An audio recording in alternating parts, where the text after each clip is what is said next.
사무엘상 18장 17절에서 21절 말씀입니다. 사울이 다윗에게 이르되 내 맏딸 메랍을 내게 아내로 주리니 오직 너는 나를 위하여 용기를 내어 여호와의 싸움을 싸우라 하니 이는 그가 생각하기를 내 손을 그에게 대지 않고 블레셋 사람들의 손을 그에게 대게 하리라 함이라. 다윗이 사울에게 이르되 내가 누구며 이스라엘 중에 내 친속이나 내 아버지의 집이 무엇이기에 내가 왕의 사위가 되리이까 하였더니 사울의 딸 메랍을 다윗에게 줄 시기에 무홀라 사람 아드리엘에게 아내로 주었더라. 사울의 딸 미갈이 다윗을 사랑하며 어떤 사람이 사울에게 알린지라 사울이 그 일을 좋게 여겨 스스로 이르되 내가 딸을 그에게 주어서 그에게 올무가 되게 하고 블레셋 사람들의 손으로 그를 치게 하리라 하고 이에 다윗이 사울이 다윗에게 이르되 내가 오늘 다시 내 사위가 되리라 하니라. 아멘. 이 세상에는 귀한 만남이 참 많습니다. 부모와 자녀의 만남, 가족의 만남, 또 친구의 우정의 만남, 우리 또 한 교회에서 만나는 교인의 만남, 또 우리가 매일 새벽에 이처럼 만나서 함께 또 얼굴 보고 찬송 부르고 함께 말씀 듣고 기도하는 이것도 참 귀한 만남임에 틀림이 없습니다. 많은 아름다운 만남들이 있는데 그 중에 하나가 이제 결혼이라는 만남이 또 아주 귀하고 아름다운 만남이죠. 인간적으로나 성경적으로나 이 세상에서 결혼이라는 만남같이 소중한 만남은 없는 것 같습니다. 성경에도 결혼에 대한 말씀이 참 많죠. 하나님께서 아담을 창조하시고 또 하와를 창조하시고 두 사람 만나게 하실 때 아담이 한 말이 이는 내 뼈 중에 뼈요 살 중에 살이다 라는 사랑의 고백을 합니다. 예수님께서도 부모를 떠나 한 몸을 이루어라 라고 결혼을 축복하셨습니다. 성경에서 결혼에 대한 말씀이 참 많이 신구약에 있는데 그중에 시편 128편은 특별히 결혼하고 가정을 이룬 가정에 주시는 축복의 말씀이 자세하게 일하는 것, 자녀를 낳는 것, 또 손주 손녀 낳아서 할아버지 할머니 되는 것, 이런 과정을 아주 짧은 시편이지만 시편 128편에 아주 간략하지만 깊이 있게 가정, 결혼에 대한 축복의 말씀을 하고 있습니다. 또 잠언이나 전도서를 보면 이에 결혼에 대한 이걸 아주 많은 조언의 말씀들이 잠언, 전도서에 있기도 합니다. 이처럼 가장 아름답고 거룩한 만남인 결혼을 가끔 세상도 그렇고 성경도 그렇고 보면은 정략적으로 이용하는 일들이 역사적으로 종종 있고 성경에도 그런 말씀이 있습니다. 본문도 그런 말씀이죠. 특별히 왕, 이런 권력가들이 자기 딸이나 아들을 정말 순수하게 사랑해서 결혼하는 게 아니라 정치적인 목적을 가지고 서로 국가적인 차원에서 정략 결혼을 하기 때문에 왕, 아버지는 좋을지 모르겠지만 당사자인 아들, 딸들은 그 사이에서 피해를 보고 눈물 짓는 그러한 일들이 참 많이 있습니다. 오늘도 말씀 보시면은 21절에 그런 말씀이 있죠. 사울 왕이 스스로 이르되 스스로 생각하기를 내가 딸을 그에게 다윗에게 주어서 그에게 올무가 되게 하고 블레셋 사람의 손으로 그를 치게 하리라 라고 지금 사울 왕이 스스로 속으로 생각을 하고 딸을 다윗에게 주려고 그래요. 지금 이 사울 왕의 마음이 순수하진 않죠. 가장 사랑하는 딸을 다윗에게 주고 사위를 삼는데 그에게 뭐가 되게 한다고요? 축복이 되게 하는 게 아니라 올무가 되게 하려고 딸을 줘요. 참 나쁜 아버지죠, 그죠? 아무리 왕이지만, 아무리 정치적인 이런저런 이유가 있겠지만 자기가 사랑하는 자기 딸을 누구에게 하여튼 뭐 결혼을 시켜야 되는데 그걸 축복해서 잘 살아라, 행복하게 살아라, 이게 아니라 올무가 되게 하려고 딸을 시집 보내는 이런 정말 아주 나쁜 아버지의 모습을 오늘 본문에서 보게 됩니다. 사울 왕이 다윗을 시기하고 질투하면서 그렇게 생각을 하게 됩니다. 이 다윗이 점점점 백성들의 인기를 얻으면 내 왕의 자리가 위협을 받겠구나. 그래서 처음에는 자기 앞에 불러놓고 감시를 하다가 그게 자꾸만 버거워지니까 마음에 걸리니까 아예 멀리 지방으로 먼 곳으로 천부장이라는 직책을 주고 지방의 이제 군 사령관으로 발령을 내버리죠. 아마 뭐 분명히 거기에 요즘 말로 말하면은 기무사 이런 사람들을 붙여서 다윗의 일거수일투족을 다 보고하고 누구 만나는지 어떻게 하고 있는지 다 감시하고 보고해라. 뭐 분명히 기무사 요원들 뭐 많이 붙였을 거예요. 근데 다윗이 가는 곳마다 지혜롭고 충성스럽게 일을 해서 백성들로부터 칭찬을 받습니다. 일이 오히려 더 커져 버렸어요. 사울 왕궁에 있을 때는 그 왕궁 안에서만 다윗이 존재감이 있었는데 지방으로 멀리 보내버리니까 백성들 만나고 뭐 전쟁 잘하고 일처리 잘하고 지혜롭고 충성스러우니까 가는 곳마다 백성들로부터 칭찬을 받고 박수를 받게 됩니다. 그래서 점점점 이게 아주 국가적인 그러한 존재로 점점점 부각이 되는 그러한 일이 되어 버려서 더 오히려 사울의 의도와는 다르게 다윗이 더 큰 인물로 자라가는 일이 일어나게 됩니다. 이런 것을 지켜보던 사울 왕이 고민 끝에 어떻게 다윗을 명분 있게 제거할 수 있을까를 고민하다가 정략 결혼 카드를 꺼내 들게 되죠.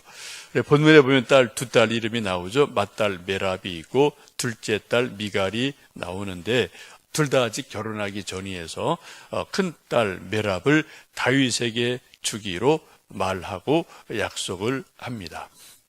근데 이 결혼 조건이 무엇인지를 이제 지금 보면은 그렇게 앞에 뒤에 쭉 말씀을 보시면은 블레셋 사람들의 포피를 100개 가져오는 것이 결혼 지참금이라고 이제 왕이 말을 하게 됩니다. 이게 무슨 말이냐면은 블레셋 군인들을 100명을 죽여서 그 100명 죽인 증거물로 옛날에는 수급이라서 목을 베어 오는 게 뭐 삼국지도 보면은 장수들 목을 베어서 뭐 머리채 가지고 오고 뭐 이게 이제 전쟁에 이겼다는 증거물이 되고 또 어떤 때는 뭐 이런 남부 상대에다가 누구 목을 잘라서 어디다 넣고 그냥 뭐 보내고 이런 것들이 뭐 옛날 삼국지나 이런 거 보면 많이 등장을 하지 않습니까? 근데 그건 뭐 머리는 이게 너무 크니까 100개를 들고 올 수 없잖아요. 그러니까 사람을 블레셋 군인 100명을 죽이고 그 증거물로 포피를 가져와라 라고 결혼 조건을 지참금을 제시를 합니다. 포피라는 것은 남자 군인들의 고추를 잘라오라는 거죠. 그래서 그것을 잘라와서 증거물로 가져와라 라고 말을 합니다. 뭐 지금은 이런 것이 말이 안 되지만 옛날에는 뭐 이런 것들이 통하던 시대가 있었던 것 같습니다. 기록을 보면 임진애란 또 정유재란 이때 이제 우리도 일본군이 우리나라를 쳐들어와서 우리가 뭐 엄청 고난을 당하는 그 시대가 있지 않았습니까? 이때 일본군이 우리 한국 군인들 혹은 또 우리 민간인들을 아주 군인으로 일본 본국에서 도요토미 히데요시가 전쟁에 이겼다는 증거물을 갖고 해야 되니까 그럼 또 상을 주니까 그 증거물로 귀 잘라와라, 코 잘라와라 그런 명령을 내리죠. 실제로 있던 일이죠. 그래서 왜군들이 우리나라에서 어떤 수많은 군인들 또 심지어는 민간인들의 코, 귀를 잘라가서 소금에 절여서 가져간 기록이 여기저기 아주 많이 있습니다. 그런 것을 일본으로 가져가서 또 이제 도요토미 히데요시에게 뭐 개수를 다 세서 내가 이렇게 많이 전쟁에서 적군을 죽였습니다. 뭐래서 이제 상을 받고 이런 것이 있었는데 그것을 묻은 무덤이 소위 이제 이총, 비총이라는 그런 무덤이 지금도 일본에 있죠. 코 무덤, 또 귀 무덤이라는 거죠. 일본에서 쓴 기록인 조선 물어라는 그런 기록에 의하면은 임진왜란, 정유재란에 당시 우리 조선의 군인 또 민간인이 뭐 많이 포함됐겠죠. 그 코를 가져간 숫자를 아주 정확하게 기록한 것이 있어요. 18만 5,738개라고 기록되어 있는 일본의 기록이 있습니다. 일본 측의 기록이. 뭐 이것 기록만 이렇다 보면 뭐 기록되지 않은 것도 보면은 훨씬 더 많은 우리 조선의 우리 할아버지들이 뭐 하여튼 귀가 잘려가고 코가 잘려가고 이렇게 죽임을 당한 일들이 지금도 아주 오래 역사 가운데 있고 그 흔적이 일본 가면 비총, 이총이라는 게 실제로 있기도 합니다. 참 아쉽고 또 안타까운 비통한 그런 기록이기도 하고 역사이기도 합니다. 근데 지금 사울 왕이 사랑하는 딸을 다윗에게 주면서 거는 조건이 블레셋 군인의 포피 100개를 가져오면 그것으로 결혼 지참금 쳐줄 테니 나가서 블레셋 군인 가서 싸워서 그 증거물 가져와라 라고 말을 합니다. 근데 그렇게 하는 그 이유가 뭔가요? 한번 우리 17절 읽어보십니다. 17절입니다. 사울이 다윗에게 이르되 내 맏딸 메랍을 내게 아내로 주리니 오직 너는 나를 위하여 용기를 내어 여호와의 싸움을 싸우라 하니 이는 그가 생각하기를 내 손을 그에게 대지 않고 블레셋 사람들의 손을 그에게 대게 하리라 함이라. 우리말에 그런 거 있죠? 손 대지 않고 코 푼다는 말이 있어요. 자기는 아무것도 안 하고 그냥 쉽게 뭔가 일을 처리하려고 할 때 우리가 뭐 손 대지 않고 코 푼다 그런 말을 하는데 지금 이 사울 왕도 자꾸 다윗을 어떻게 제거하려는 그런 자꾸 이제 머리를 쓰다 보니까 마침내는 마지막에는 딸들을 다윗에게 준다, 결혼시켜주마, 왕 사위로 삼을게 해놓고 그 지참금으로 블레셋 사람 군인 포피 100개 가져와라. 그럼 가서 전쟁해야 되죠. 혼자 아마 혼자 보내겠죠. 군대 1,000명 딸려 보내지 않겠죠. 다윗에게 또 혼자 가서 해결하고 와라고 아주 어려운 숙제를 주고 다윗이 가서 블레셋 군인 100명과 싸우다가 어느 순간에 칼 맞아 죽을 수 있으니까 그렇게 해서 손대지 않고 코 풀려고 하는 그런 악한 계략을 이 사울 왕이 베풀게 갖게 됩니다. 이것이 이제 조금 시간이 진행되면 결국은 이 맏딸은 아마 또 누구 좋아하는 사람이 있었던 것 같아요. 그래서 거기 말씀 보시면은 19절 보시면은 무홀라 사람 아드리엘에게 먼저 결혼을 시켜줍니다. 아마 이 메랍이 누군가 좋아하는 사람이 있었던 것 같아요. 그래서 다시 이제 두 번째로 둘째 딸 미갈이 다윗을 좋아한다는 소식을 듣고 이제 둘째 딸 미갈에게 그런 결혼 조건을 또 제시하고 하는 것이 사울 왕의 모습입니다. 우리도 결혼을 하고 우리 아들, 딸도 결혼하고 하나님이 지으신 창조 질서는 남자, 여자가 결혼하는 것이 하나님의 창조 질서입니다. 여러분 혹시 여러분의 자녀들을 아들, 딸을 결혼시킬 때 하여튼 누군가에게 이제 시집 보내고 또 며느리 드리고 이건 우리가 계속 하는 일이니까요. 근데 여러분 무슨 조건을 가장 중요한 조건으로 보십니까? 저도 이제 애들이 있어서 언젠가는 결혼을 해야 될 테고 또 이제 저희 조카들이 주르륵 있어서 벌써 결혼하고 애 낳은 애도 있고 또 제가 결혼줄에 한 조카도 있고 또 다다음 주에 또 조카 또 결혼한다고 또 소식 와서 또 가봐야 되고 이런저런 일들이 저도 제 가정 안에 참 많이 있습니다. 그래서 누구 조카 이제 결혼한다 그러면 이제 우리 형제들에게서 그 신랑감 며느리감이 이래요 저래요 이제 말들 서로 하고 이런저런 이제 말들을 집안에서 하죠. 그 가운데 이제 한 좀 감사한 것 중에 하나는 이제 누나 아들 이게 좀 조카 녀석이 있는데 이제 작년에 결혼을 했어요. 제가 결혼 주례를 부탁해서 했는데 이제 며느리감이 수녀를 한 7, 8년? 큰 10년 한 것 같아요. 큰 7, 8년 한 것 같아요. 그러다가 어떻게 다시 또 이제 다른 생각이 있어서 이제 나와서 이제 공무원 하는 이제 그런 여자를 만나서 같은 직장에서 만나서 이제 결혼을 한 일이 있는데 이제 그런 거 보면서 참 좋은 사람 맞다 생각이 들어요. 먼저 매형이 옛날에 결혼할 때 이제 교회 나갈게 이제 그런 조건으로 결혼했거든요. 근데 1, 2년, 2, 3년 나오자는데 지금도 잘 안 나와요. 1년에 한 번 나올까 말까. 그런데 그 며느리로 수녀하던 이제 아가씨가 딱 며느리 들어가 버리니까 코가 낀 거죠.